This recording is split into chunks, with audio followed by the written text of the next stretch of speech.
Bonjour à tous et bienvenue dans ce premier numéro de Front-End Chronicles. Le principe du podcast, c'est de discuter autour d'un sujet front-end, principalement. Mais avant toute chose, je pense que pour ce premier numéro, nous allons nous présenter et je vais commencer par le co-animateur de ce podcast. Bonjour à toi, Denis Sauron, comment ça va ? Bonjour Benjamin, écoute, ça va très bien. Moi je m'appelle Denis Souron, je suis développeur front-end depuis à peu près 6 ans. J'ai commencé en triturant un peu du JavaScript sur des pages avec un peu de jQuery. Et puis bon, aujourd'hui on a l'occasion de manipuler des frameworks qui sont vraiment très très sympas. Donc ravi de pouvoir en parler et en débattre. Super. Quant à moi, je suis Benjamin Zano, également développeur front-end. J'aime tout ce qui touche de près ou de loin l'écosystème JavaScript. J'aime aussi discuter et partager des connaissances. Et donc, pourquoi pas se lancer dans l'aventure d'un podcast. Alors, pour rappel, le sujet du jour, c'est quoi de neuf depuis Angular 5 ? Et j'ai envie de te poser une question, Denis. C'est quoi ta relation avec Angular aujourd'hui ? Et je crois même que tu as débuté par AngularJS. Ouais, AngularJS, j'ai connu pas vraiment depuis le début, plutôt depuis la version 1.5. Donc voilà, ça serait mentir que de dire que j'ai vraiment commencé au tout début. Par contre, Angular 2 et puis la suite, là, c'est un framework que j'ai vraiment appréhendé dès sa genèse et puis que je suis depuis ce temps-là. Moi, c'est un framework que j'aime beaucoup. Je trouve que c'est un framework très, très agréable pour produire des applications professionnelles et de grande envergure. Voilà, j'ai essayé de suivre un peu, suivant mes missions, les versions d'Angular. Donc des fois, j'en avais une ou deux, voire trois de retard par rapport à la dernière en cours. Et puis à d'autres moments, j'étais vraiment plus proche. Donc voilà, moi, c'est un framework sur lequel j'ai beaucoup d'affinités. Et je ne partage pas forcément les derniers rapports, par exemple, de State of JS sur le fait que, bon, ce n'est pas forcément un framework sexy, ce n'est pas forcément un framework qu'on a envie de voir aujourd'hui. Moi, je suis plutôt de l'avis inverse. Il fait partie de l'écosystème, un peu du catalogue dans lequel on peut piocher. Et pour moi, c'est pas forcément un mauvais choix. Pas forcément le meilleur non plus, hein, mais voilà, c'est un choix qui est viable et que j'aime voir en entreprise en tout cas.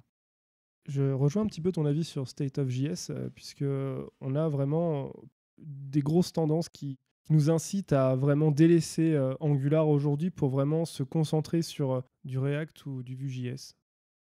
Après, il faut savoir que State of JS, voilà, c'est un sondage qui est un peu ouvert aussi à tout le monde. Il faut avoir aussi ça en tête. Et que du coup, on sait, et historiquement, que par exemple, aux États-Unis, ils sont nettement plus React qu'Angular, alors qu'en Inde, c'est très nettement de l'Angular. Voilà. Voilà. Donc il y a aussi des régions du monde qui vont aussi pousser plus de technologies que d'autres. Et par exemple, sur le bassin nantais, il y a quand même pas mal de projets en Angular et en React. Vue.js, quant à lui, reste un petit peu confidentiel. J'ai hâte de pouvoir partager avec d'autres développeurs justement sur cette question-là, puisque quand on est vraiment enfermé dans un framework et qu'on ne regarde pas de nous-mêmes, c'est pas forcément évident de voir ce qui se passe ailleurs si on n'a pas de visibilité plus claire sur le marché, tout simplement. Du coup, je vais rebondir sur mon expérience d'Angular. J'ai commencé à toucher un peu du front-end en faisant du HTML et du JavaScript, on va dire vanilla. Avant, j'étais plus C et C++. Ça, c'est par rapport aux études. On apprend très rarement le JavaScript en tant que premier langage. Mais derrière, voilà, j'ai commencé par faire du jQuery. Et ensuite, très vite, on m'a positionné sur de l'AngularJS à l'époque. Puis, j'ai basculé à partir de Angular 2, quand ça s'appelait Angular 2, puis Angular tout court, parce qu'il y a eu un problème de nomenclature aussi à un moment donné. Et derrière, voilà, je suis principalement positionné sur des projets Angular. Alors pareil, comme toi, Denis, j'ai poussé pas mal de versions d'Angular. À un moment, j'étais vraiment bloqué sur de la 4. Puis derrière, j'ai évolué vers la 7, Angular 7, Angular 8. Puis aujourd'hui, sur de l'Angular 5. Suite à ça, je me suis posé la question, qu'est-ce qu'on peut avoir aujourd'hui si on est bloqué sur une ancienne version d'Angular ? Qu'est-ce qu'aujourd'hui peut nous proposer notre montée de stack vers Angular 11 ? Donc c'est sur ça que j'ai envie de partager aujourd'hui. Et justement, ça tombe bien parce qu'on retrouve aussi ça chez toi, Denis, dans ton expérience. Donc on va pouvoir en discuter. Moi, ce que je me suis noté, c'est que Angular, c'est vraiment axé sur du gain de performance. Oui. Pourquoi ? Peut-être parce que c'est historique, c'est quelque chose sur lequel le framework a été beaucoup décrié aussi. Je me souviens de le volte-face qu'il y avait il y a 3-4 ans entre Angular et React. Vue.js n'était pas encore déjà dans le trio de tête. Et c'était toujours le, la même blague en fait qui revenait. C'est si tu veux une application performante, tu prends du React, tu prends pas de l'Angular, quoi.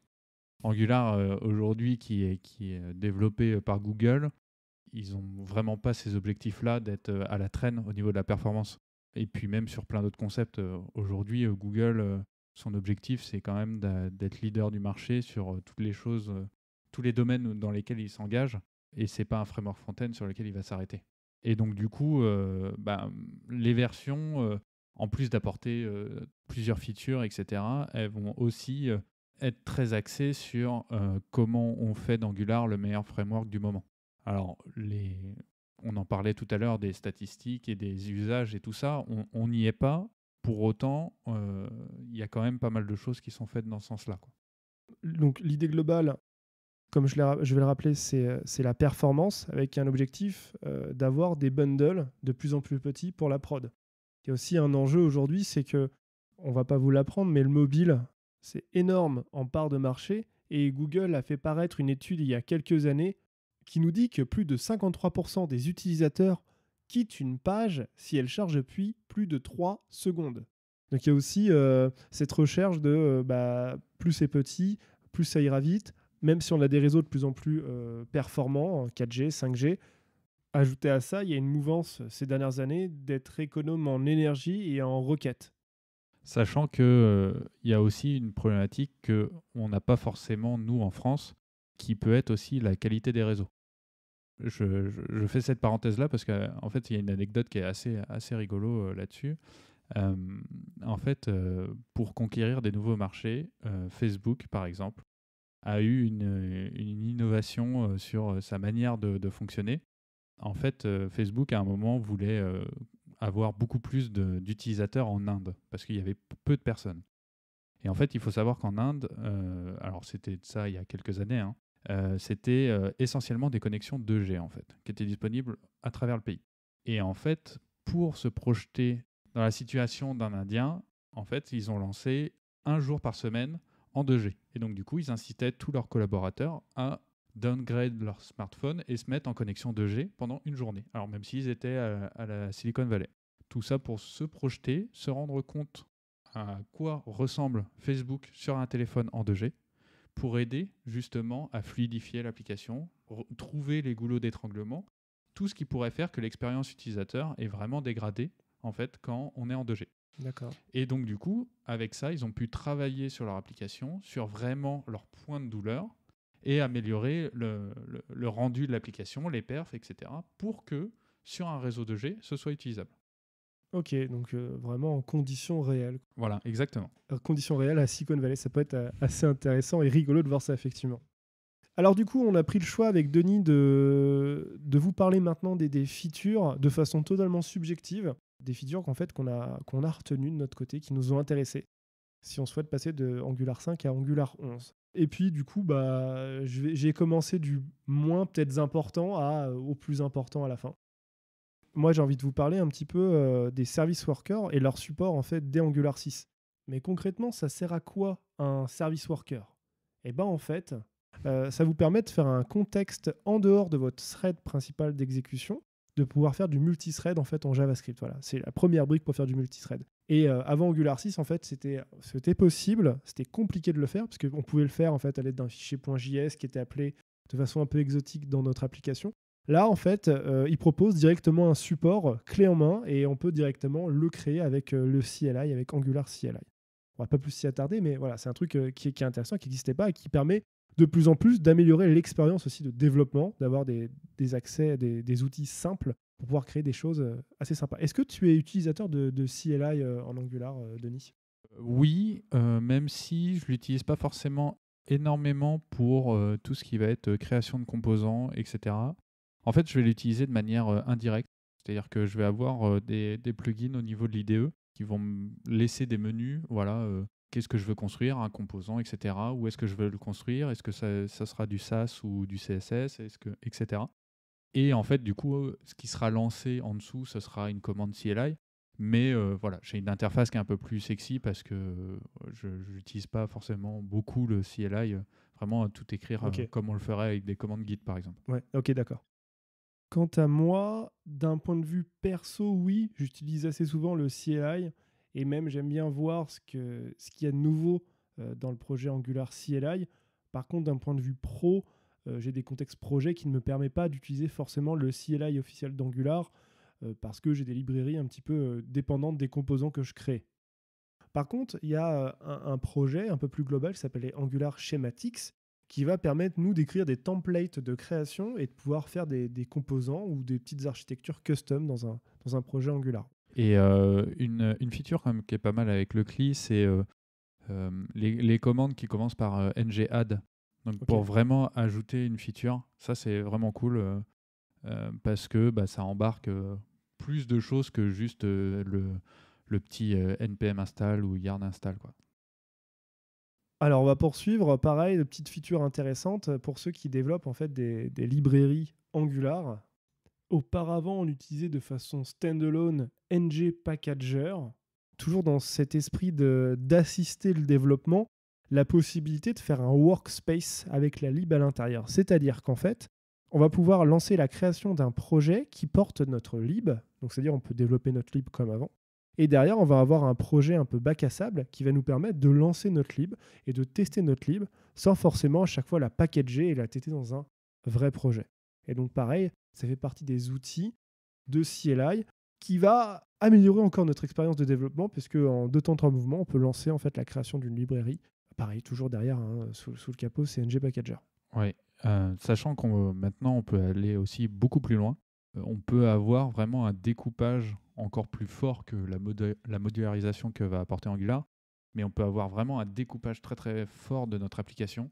Et on peut très bien imaginer en fait notre application avec une espèce de coquille, voilà, qui va contenir la base de notre application. Et après, à l'intérieur, on va avoir 2 ou 3 librairies qui seront au sein de notre projet principal et aussi des sous-applications. Et donc, du coup, en fait, à l'instar des modules qu'on pourrait avoir, vraiment un feature module, etc., on peut carrément avoir des sous-applications qui sont autoportantes en termes de contexte, en termes de fonctionnement, et ensuite avoir une méta-application qui, elle, va regrouper un peu ces applications-là aussi. Passons à la feature suivante. On a aussi une évolution de la lib RxJS.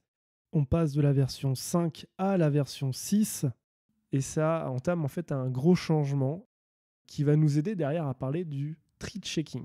Donc avant de parler de tree checking, on va faire un petit rappel sur ce que c'est que la lib RxJS. Est-ce que tu peux nous en parler un petit peu, Denis? Oui, bien sûr. Alors déjà, il faut savoir que c'est la seule librairie externe inclue dans Angular. C'est-à-dire que tout le reste, bon, évidemment, on ne va pas parler des API bas niveau, HTTP, etc., mais c'est vraiment la seule librairie externe qui est importée dans Angular et qui est utilisée et qui est aujourd'hui fortement backupée aussi par Angular. Donc c'est important quand même à noter que le projet, il est quand même externe à Angular et donc du coup, les problématiques ne sont pas forcément liées à Angular. Angular a un écosystème qui est très fort et donc du coup, il y a beaucoup de parties pris, mais c'est pas un problème parce que tout a été agencé pour fonctionner ensemble. Donc voilà pour RxJS. À quoi ça sert? Globalement, c'est une librairie pour gérer de la programmation réactive. Aujourd'hui, on a besoin de ça. Pourquoi? Parce que bon, JavaScript, c'est un langage événementiel, voilà, très axé sur l'événement. On réagit énormément aux événements du navigateur et des choses comme ça. Le contexte de gestion d'événements de JavaScript, des fois, il n'est pas forcément assez encadré. Et ensuite, avec RxJS, en fait, on va avoir un framework de programmation réactive. Donc, on va prendre le pattern observer, donc voilà, les observers et les observés, et on va aller plus loin. Donc, on va outiller, on va mettre des opérateurs, on va mettre un certain nombre d'éléments pour traiter un flux de données dans le temps. Ok, je pense que c'est une définition qui est assez complète. En tout cas, ça permet de bien nous représenter ce que fait et à quoi sert RxJS. Et du coup, on passe de la version, comme je le disais précédemment, de la version 5 à la version 6, qui va nous permettre de parler ensuite de tree checking juste après. Et la différence que l'on a, nous, en tant que développeurs, c'est la façon d'importer les opérateurs et les objets entre RxJS 5 et 6. On a les imports assez, on va dire, j'appelle ça old school, où on fait import l'élément terminé. On a en RxJS 5 import ce que tu as besoin from ta librairie. Et en fait, en fonction de from ta librairie, comment elle était écrite, tu pouvais ramener tout RxJS ou des gros sous-ensembles de RxJS. Et c'est vraiment sur ça que le tree checking arrive à définir quelles vont être en fait les librairies qu'il doit ensuite importer dans le bundle final. Donc c'est pour ça que c'est encore quelque chose qu'on ne voit pas nous directement dans notre code. La façon d'importer peut changer un tout petit peu, mais derrière, encore une fois, sous le capot, ça va nous permettre de réduire la taille du bundle final. C'était vraiment un des points de douleur, je trouve, des précédentes versions de RxJS, c'est qu'on devait toujours faire gaffe à comment on importait.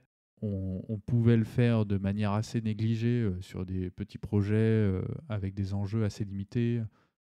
Si on s'adresse à du public ou alors à un très grand nombre de personnes, là, ça devient critique.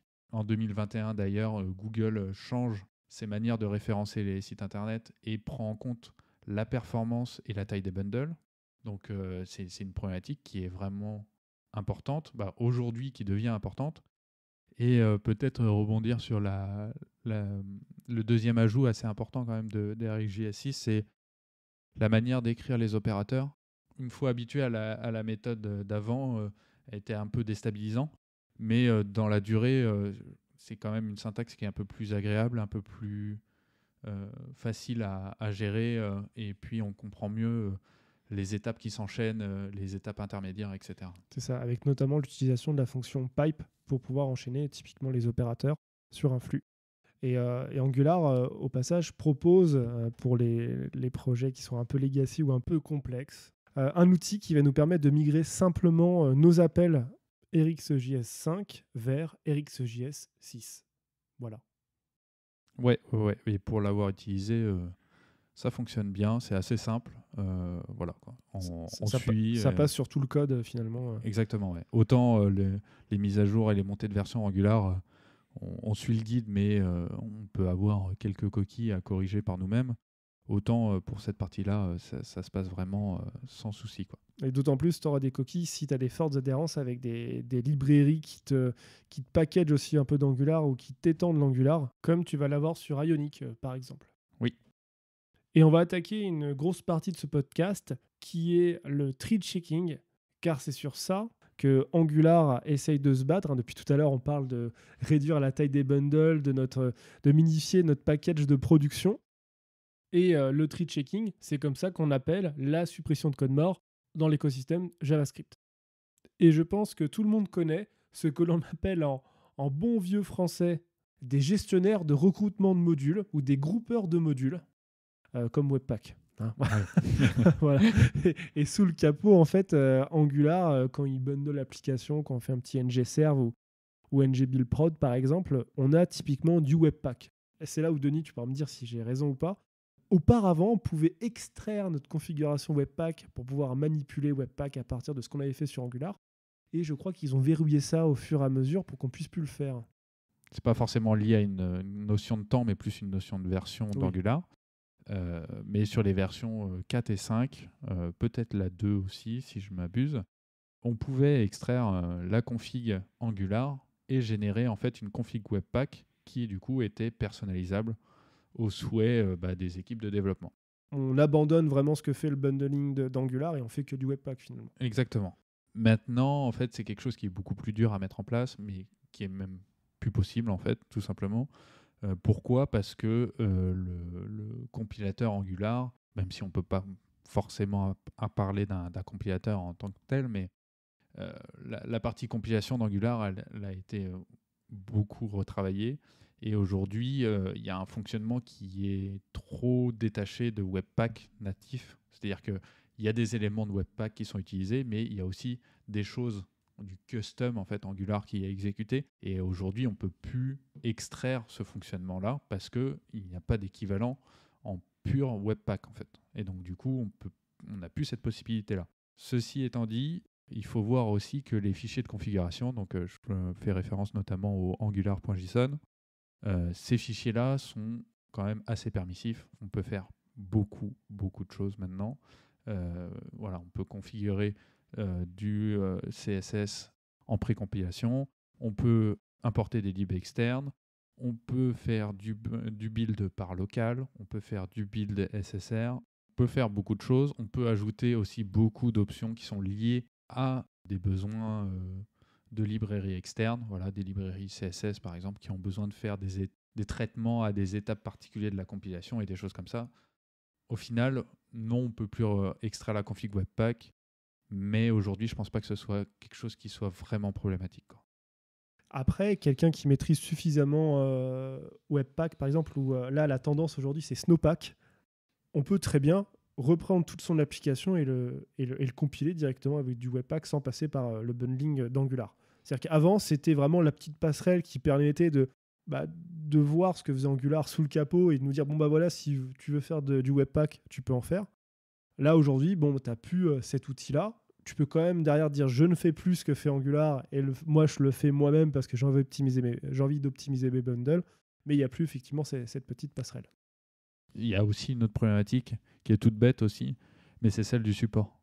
C'est-à-dire que si on permet d'extraire une config Webpack à partir de la config Angular, eh ben, ça veut dire qu'on doit aussi gérer les problèmes de Monsieur Tout-le-Monde quand il a fait cette extraction. Et on sait que ça peut être grandement compliqué d'avoir quelqu'un qui nous sort une option du chapeau, qui la définit comme hautement prioritaire, et c'est quelque chose qui n'est pas du tout possible en fait dans ce qu'on va construire. En fait. Oui, bien sûr. Alors, pour continuer donc sur le tree checking, depuis Angular 6, Angular propose une nouvelle façon de référencer les services dans une application. On peut directement, par exemple, maintenant spécifier le service à partir d'où celui-ci sera injecté. Si on prend le décorateur @injectable, on va pouvoir ajouter un attribut provided in et spécifier l'endroit où le service sera injecté. On inverse en fait le système d'injection avec les modules. Alors ça permet de faire quoi au niveau du framework? Ça va permettre d'améliorer en fait vraiment ce tree checking. Si un service n'est jamais injecté dans un module ou dans l'application, il sera tout simplement absent du build prod. Il aura été totalement éliminé. Est-ce que toi, Denis, ça t'est arrivé aujourd'hui d'utiliser encore l'ancienne façon de faire?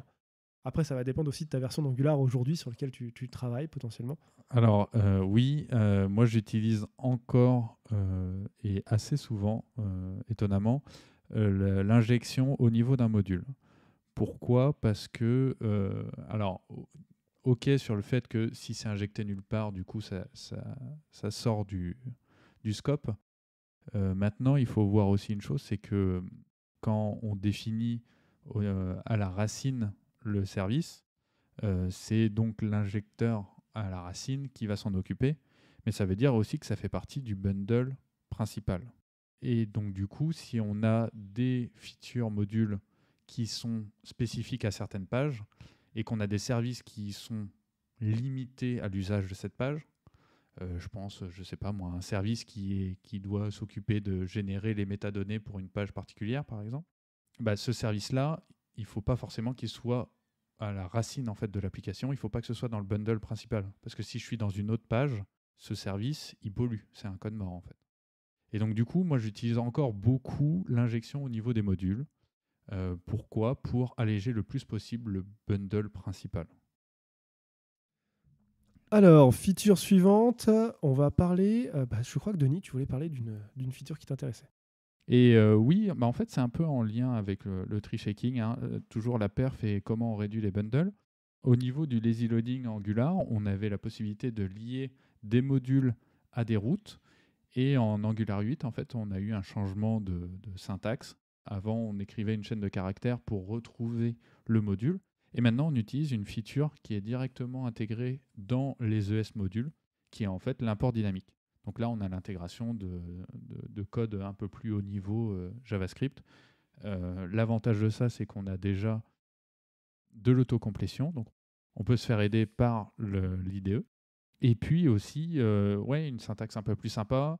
Au début, j'étais un peu déboussolé par la petite promesse qu'on met à la fin, .zen, là, que je trouvais un peu ridicule. Et après, je me suis dit, en fait, non, c'est simple. Si on veut avoir plusieurs modules dans un seul fichier, C'est le seul moyen de le faire. Encore une chose qui te tenait à cœur aussi, on va parler d'une très grosse nouveauté pour Angular, de Angular 5 toujours à Angular 11, qui est en fait le nouveau moteur de rendu, le moteur de rendu Ivy. Et je crois que tu l'utilises quand même pas mal, toi, Denis. Alors oui, du coup, parce qu'aujourd'hui, je travaille sur un projet en Angular 9, donc j'utilise Ivy, j'utilise. L'application sur laquelle je travaille est sur Ivy, et voilà, ça tourne en production et ça se passe très très bien. Nouveau moteur de rendu, assez sympa, un peu difficile au début. C'était disponible dès Angular 6, un peu plus utilisable en Angular 7 et encore plus en Angular 8. En Angular 8, on n'était quand même pas loin d'avoir quelque chose qui était utilisable en production. Et Angular 9, c'est activé par défaut. Et évidemment, Angular 10 et 11, on continue dans cette lignée-là. Nouveau moteur de rendu, on sent en fait le besoin de la core team Angular de reprendre la main sur le moteur de rendu, notamment par toutes les features qui ont été apportées en fait par ce moteur de rendu. Déjà au niveau du mode de compilation, aujourd'hui le mode de compilation en Ivy, il n'y en a qu'un seul, c'est l'AOT. Alors certes, ça peut être un peu plus long sur les premiers builds, etc. On a eu pas mal de gens qui aussi en parlaient sur GitHub, à lever des issues sur les temps de build qui étaient peut-être un peu longs. Ça s'est amélioré, vous inquiétez pas, en 10 et en 11, si vous êtes encore en Angular 9. Mais on sent déjà la mouvance d'Angular en disant on fait plus de just-in-time, c'est un mode dégradé qui nous intéresse pas trop. Et puis l'AOT aussi nous permet de faire plein de contrôles en plus sur le code qu'on produit. Et ça, c'était quelque chose que je trouvais vraiment pas terrible avant dans Angular, donc avant Ivy, en fait, c'est que au final, le typage dans les templates était vraiment pauvre, en fait. Oui. Aujourd'hui, à part avec quelques tests unitaires, on ne pouvait pas se prémunir d'avoir des données qui, en termes de typage ou même en termes de cohérence, n'étaient pas bonnes. Ça passait toutes les étapes de compilation. Ça pouvait même passer le runtime, même si on avait un bug visuel, par exemple, mais on n'avait aucune erreur nulle part, quoi. Et donc ça, c'était quelque chose que je trouvais vraiment dommage, parce qu'aujourd'hui, la tendance, même si c'est du JavaScript, etc., la tendance, c'est quand même le typage, accompagner le développeur, sécuriser la production des applications, quoi. Et comme tu le disais, ça c'est grâce en fait vraiment au changement de paradigme, c'est-à-dire d'abandonner le just-in-time, JIT, qui lui était très utile pour le développement.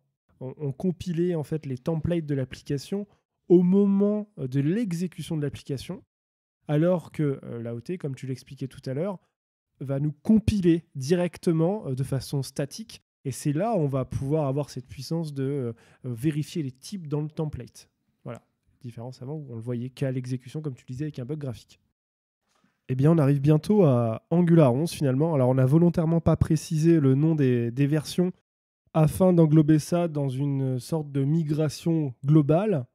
Par contre, là, on avait envie, comme Angular 11 est sorti en novembre 2020, de vous parler un peu plus directement des fonctionnalités qui nous ont intéressés, puisque ça vient tout juste de sortir, avec notamment, on en a parlé un petit peu en off avec Denis, le Hot Module Replacement, le HMR, ou le remplacement des modules à chaud en français. Ça fait toujours ce même effet quand on traduit littéralement. Voilà, surtout des fois en bon français, c'est toujours assez rigolo de pouvoir traduire mot à mot, si jamais la version francisée française acceptée par l'Académie française n'est pas encore sortie. Du coup, par rapport à ce remplacement de module à chaud, alors je pense que tout le monde connaît le fait de lancer notre application en mode développement avec notre ngServe. On essaie de rattraper un petit peu les concurrents, c'est-à-dire qu'au niveau du bundle, on va venir compiler uniquement les parties impactées de notre code et recharger la partie de la page correspondante. C'est-à-dire que là, on n'est quasiment plus en live reload. Et si on prend l'exemple d'un étapier pour un parcours utilisateur, imaginons qu'on doit développer notre étape 3 et qu'on ne garde pas l'état de l'étape, on va pouvoir impacter directement notre code sans qu'il y ait un rafraîchissement complet de la page et de retomber potentiellement sur une étape 1.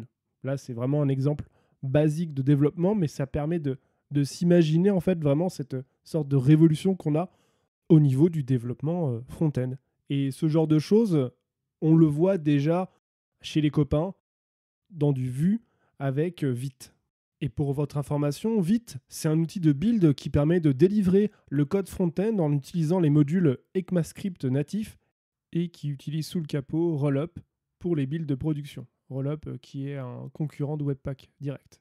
Et l'originalité de Vite, c'est que plutôt que de générer un bundle à chaque modification d'un fichier, Vite va se reposer sur le support des imports natifs en créant un serveur personnalisé qui va délivrer des fichiers JavaScript compatibles. Donc c'est un truc qui est ultra performant. Je vous conseille au moins de le tester. Rien que sur un petit POC, c'est bluffant. Et pour en revenir sur le HMR d'Angular, il faut savoir que c'est une fonctionnalité qui vient de Webpack, qui est embarquée dans Angular, forcément sous le capot, qui va permettre aujourd'hui, à partir d'Angular 11, juste avec l'aide d'un flag --HMR quand vous faites votre ngserve, de pouvoir lancer ce fameux hot module replacement. Il faut savoir que le HMR était déjà disponible dans les versions antérieures d'Angular, mais pas rendu de façon aussi user-friendly avec le CLI. Alors personnellement, c'est une fonctionnalité qui me hype pas mal. Qu'est-ce que toi t'en penses, Denis ? La partie de recompiler seulement la partie essentielle, ça c'est quelque chose qu'on sait faire depuis très longtemps. Par contre, la mise à jour de l'application, aujourd'hui, une application Angular, avant Angular 11, c'était toujours un rechargement entier de la page. Un F5, voilà. L'équivalent d'un F5. L'équivalent d'un F5, exactement. Et puis, c'était quelque chose qui était parfois problématique aussi parce qu'on était potentiellement dans notre mode de développement en plein milieu d'un workflow. Et c'est vrai que le HMR qui arrive maintenant, c'est une très bonne chose, mais c'est vrai que c'est un peu surprenant en fait qu'ils viennent. C'est un confort de développement ouais, énorme. Mais je ne vais pas encore vous raconter et vous exprimer ma hype sur cette nouvelle fonctionnalité, mais je pense que ça promet vraiment par la suite. On est sur des stacks modernes, ça rattrape les concurrents. Et ça, c'est ce qui fait le plus plaisir.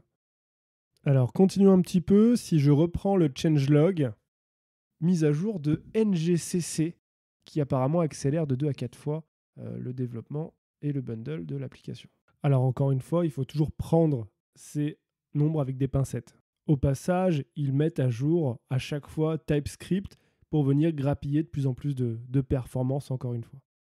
Il y a également un gros sujet en fait avec Angular 11, c'est le sujet des linters, puisqu'on s'est traîné quand même depuis pas mal de temps TSLint, qui était historiquement le linter pour TypeScript. J'ai d'ailleurs retrouvé la date. TSLint a été déprécié en 2019 par son créateur Palantir, qui nous a vraiment conseillé de se rapprocher de SLint, puisque lui-même allait justement parler avec les équipes de SLint pour pouvoir intégrer au sein de SLint tout ce qui était linter pour du TypeScript. Et enfin, l'équipe Angular, du coup, s'est réveillée pour justement enlever TSLint et nous proposer un package de linter avec ELSLint à partir d'Angular 11. Alors manifestement, vous n'allez pas démarrer from scratch demain un nouveau projet sur Angular 11. Vous avez toutes les chances de devoir migrer votre application vers Angular 11 un jour ou l'autre. Et du coup, l'équipe d'Angular a quand même proposé un outil de migration qui s'appelle angular-eslint/schematics et qui va pouvoir faire matcher vos règles TSLint avec des règles ESLint dans un nouveau fichier qui se nommera .eslint.rc.json. Attention, quand même, toutes les règles ne seront pas forcément prises en charge, donc soyez attentifs à ce qu'il y aura dans votre console. Et du coup, vous serez à même de pouvoir configurer votre projet avec une base d'anciennes règles existantes que vous aviez dans votre TSLint. C'est vraiment enfin une bonne chose d'avoir migré TSLint à ESLint sur des projets Angular. Oui, enfin, je pense que c'est vraiment le mot qu'il fallait employer.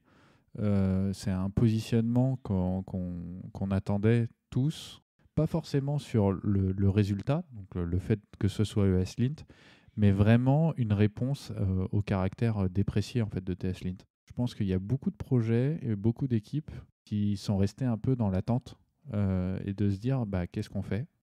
Est-ce qu'on continue d'investir dans TSLint? Mais on ne savait pas si ça allait être la trajectoire d'Angular. Même si tout n'est pas encore fait pour fonctionner avec ESLint, c'est pas trop grave. Au moins, on a déjà une réponse, on a une trajectoire, on sait à peu près qu'est-ce qui nous attend. Il y a des guides, comme tu le disais. En tout cas, on a des choses pour avancer. Et ça nous apporte une ligne directrice, finalement. Je pense qu'on a vu l'ensemble des features dont on voulait parler. Maintenant, j'aimerais te poser une question en toute honnêteté. Aujourd'hui, toi, un client te laisse totalement le champ libre pour lancer un nouveau projet front-end. Est-ce que tu te diriges directement sur de l'Angular, dans l'Angular 11, Angular 12, ou est-ce que tu vas être un petit peu plus critique et te dire est-ce que je partirais pas sur du React, du Vue ou encore du Svelte, par exemple? Je pense que avant de me poser ces questions-là, je pense que je vais me poser deux autres questions très importantes. La première, c'est quel est le projet? C'est-à-dire qu'est-ce qu'on construit comme application? Quels sont les enjeux? De quoi on a besoin? Voilà, je n'hésiterai pas moi, à consulter des architectes front-end. Voilà, un métier qui émerge mais qui a aujourd'hui énormément d'importance. Et la deuxième question que je vais me poser, qui est tout à fait aussi légitime, c'est avec qui on le fait. C'est-à-dire que je vais aussi m'intéresser avec les développeurs qui vont travailler sur ce projet-là, sur différentes dimensions. Leur historique, leurs affinités, voilà, leur manière de travailler globalement. Et je pense que c'est les deux premiers critères qui doivent déjà prédominer sur le choix du framework. Je pense qu'il ne faut vraiment pas se laisser aller par les GitHub Stars ou des choses comme ça, mettre du GraphQL là où il n'y en a pas besoin, par exemple. Beaucoup de projets font ça. Oui, c'est vrai. Et voilà. Après, évidemment, je ne vais pas forcément fuir la question parce que je pense que il y avait aussi une problématique de est-ce que c'est un framework viable aujourd'hui et est-ce qu'on peut partir dessus ou est-ce qu'il faut peut-être considérer autre chose. Il faut voir aussi que c'est un des frameworks qui aujourd'hui intègre le mieux TypeScript, était un des premiers aussi à bien intégrer TypeScript. Moi, ce qui m'intéresse dans Angular, c'est vraiment l'aspect tout en un. Tout en un avec énormément de choses qui sont pratiques. Il n'y a pas de débat sur quelle API HTTP on va utiliser. Tu vois ça comme un gain de temps? C'est plutôt, je le vois en fait, moi je pense que cette librairie va parler à pas mal de gens, mais je le vois vraiment comme Prettier. Prettier, c'est des choix qui sont orientés, mais qui sont posés et qui ont le mérite d'être là. Et donc du coup, on n'est pas là en train de se batailler de qu'est-ce qui est le mieux en fait dans tel cas ou tel cas. C'est voilà, on a ça à notre disposition, ça fonctionne très bien, on va l'utiliser.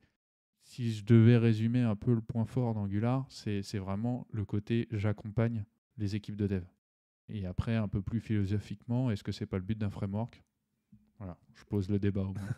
D'avoir des choix pleinement orientés et assumés et qui derrière, moi quand j'entends ton avis, ça fait un petit peu écho à ce que je pense, mais c'est surtout, voilà, on a un ensemble de choix assumés, donc on fait comme ça, donc on gagne du temps. Sur un projet A ou sur un projet B, on retrouve les mêmes structures de projet, on retrouve les mêmes habitudes, et aussi la montée en compétence des collaborateurs.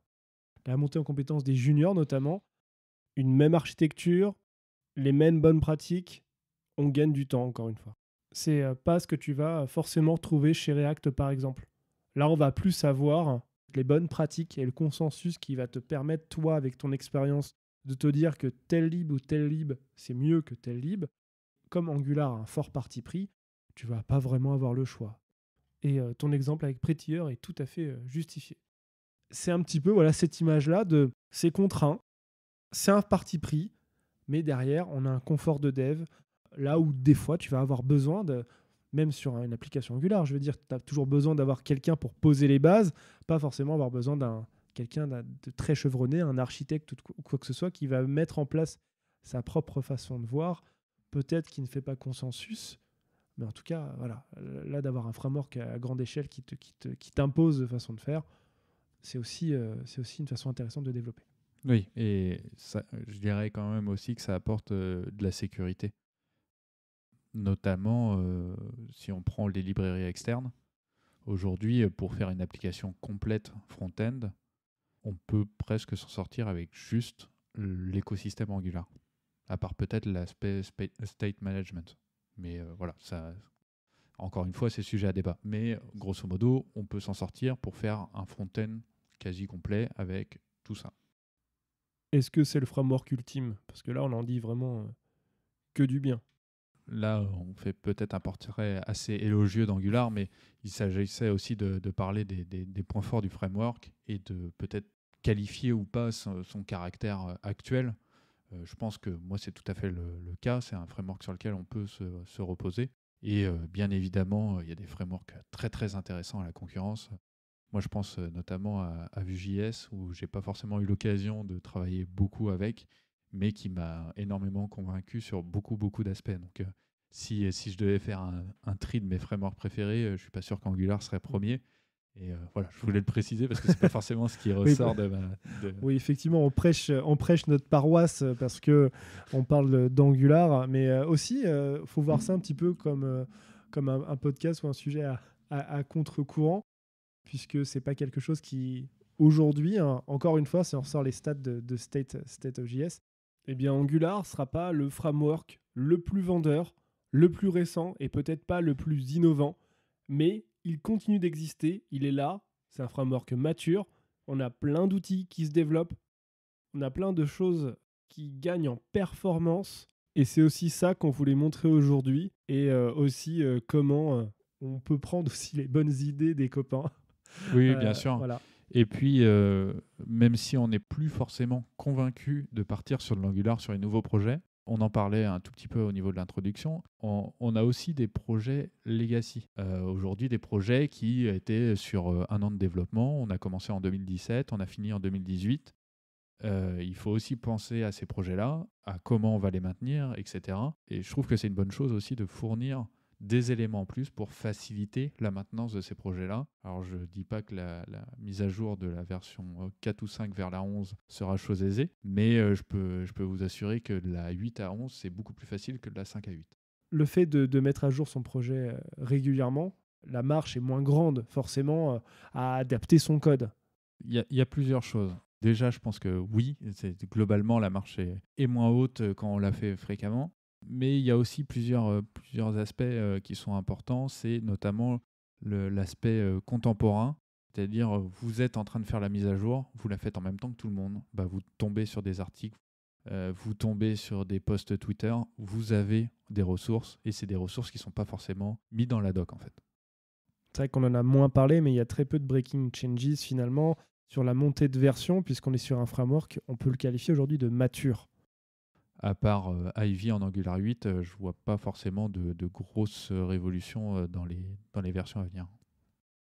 Je ne m'attends pas non plus à avoir des breaking changes dans l'avenir et plus de voir Angular progresser sur cette continuité qui est l'amélioration des outils. Là où j'irai chercher peut-être des nouveautés, au contraire, c'est sur du TypeScript ou sur les outils annexes. On n'a pas parlé de Bazel, on n'a pas non plus parlé de TypeScript aussi, hein. Il y a eu des nouveautés sur les évolutions de TypeScript. On n'a pas parlé trop de SSR, par exemple. Et c'est pas vers Angular que je vais aller regarder pour avoir ce type de nouveautés, mais plus vers du React ou du Vue.js, avec des super frameworks comme Next.js ou Nuxt.js. Alors la différence entre les deux, c'est qu'il y en a un c'est un framework de React, et l'autre, c'est un framework qui est basé sur Vue.js, qui vont pousser vraiment assez loin la génération de sites statiques. Et je trouve qu'il y a quand même pas mal de choses plus intéressante, en tout cas pour moi, qui bouge de ce côté-là. Je vous propose de nous arrêter là. Je pense que la conclusion a déjà été assez longue. Merci de nous avoir écoutés. On vous retrouve très prochainement pour un nouvel épisode. Salut à tous! À la prochaine, merci.